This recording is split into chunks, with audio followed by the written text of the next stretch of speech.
Элит Хаус курулуш компаниясынын негиздөөчүсү Тимур Файзиев кармалды. Бул тууралуу Супер KG порталына өздүк булактар кабарлашты. Андагы маалыматка ылайык, Файзиев бүгүн 10 октябрда суракка чакырылып, андан кийин камакка алынган. Ал кайсы иш боюнча камакка алынганы айтылган жок. Тимур Файзиев буга чейин коррупцияга, Бишкек шаарында жер тилкелерин алууга жана мыйзамсыз курулуштарга катыштыгы бар деп шектелген. 2021-жылы 27 майда 1-май райондук соту Тимур Файзиевке карата сырттан камакка алуу чечимин чыгарган.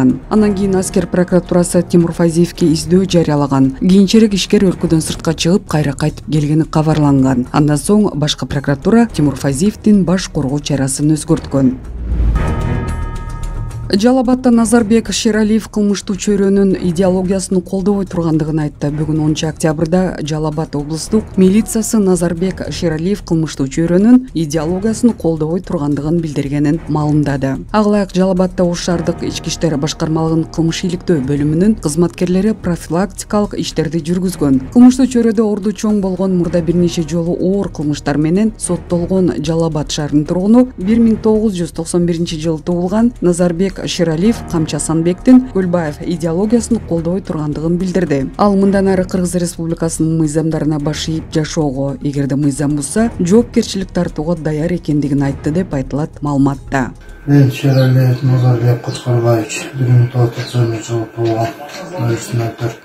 Жалал-Абад шаарында эбилем менен жашайм. Камча Көлбаевдин идеологиясын колдобой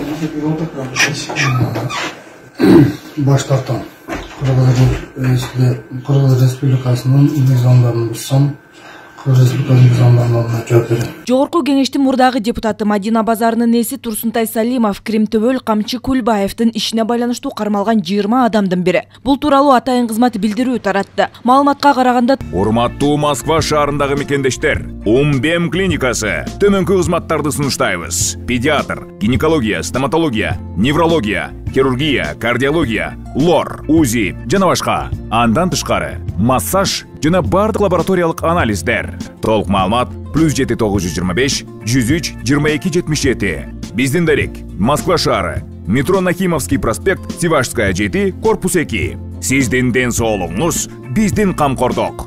Маалыматка караганда Турсунтай Салимов 2008-жылдан бери 15 жыл бою криминалдык чөйрөнүн мурдагы жана азыркы башчылары менен тыгыз байланышта болуп, аларды тынымсыз каржылап келген. Кулбаев аркылуу атаандаштарын коркутуп үркүтүп, алардын активдерине жана бизнес долбоорлоруна ээлик кылып алган. Камчы Асанбектин кылмыштуу тобуна карата болсо, Турсунтай Салимов анын кылмыштуу тобунун ишмердүүлүгүнө дайыма демөөрчүлүк кылгандыгы. Тактап айтканда, ал топту каржылап, укук коргоо органдарынын, сот системасынын жана башка мамлекеттик кызматтардын коррупционерлерине пара берүү жолу менен жашоо тиричилигин жана кылмыштуу жазадан кутулуу аракетин көрүп келгени аныкталды. Мындан тышкары Турсунтай Салимов жазаларды аткаруу мамлекеттик кызматынын түзөтүү мекемелериндеги уюшкан топтун мүчөлөрүнүн материалдык абалын чыңдоо жана аларды кармоо шарттарын жакшыртуу максатында ар кандай нерселерди берип келгени аныкталды. Турсунтай Салимов уюшкан топко катышуу беренеси боюнча айыпталууда. 1-май райондук соту аны 4-декабрга чейин камоо чечимин кабыл алды. Бирок анын жүрөгү кармап, азыр менчик ооруканада. УКМК өлкөдө уюшкан кылмыштуулукка каршы айыгышкан күрөш күчөтүлөөрүн жар салууда. Анын алкагында криминалга байланышы барлар биринин артынан экинчиси кармалууда. Дженго каймана аты менен белгилүү Кадырбек Досоновдун Ош облусундагы уюшкан кылмыштуу тобунун 8 активдүү мүчөсү колго түштү. Арасында Өзгөн районунун кароочусу Джесматрящие, ошондой эле Казак деген каймана аттуу бар. В свою очередь подтверждаю, что не имею никакого криминального статуса. Коркутуп үркүтүү аркылуу акча өндүрүп баюунун ири схемасын түзүп алгандардын кылмыштуу аракеттери ашкереленүүдө. Экономикалык контрабанда беренеси менен козголгон кылмыш ишинин алкагында Кыргыз-Казак чек ара пунктунда ишмердүүлүк жүргүзгөн трансулуттук кылмыштуу топ аныкталды. 2 киши колго түшүп, алар уюшкан кылмыштуу топтун мүчөлөрүнүн жакын туугандары экени маалымдалды. Учурда бул схемага тиешеси бар жогорку кызматтагы адамдарды аныктоо аракети көрүлүүдө.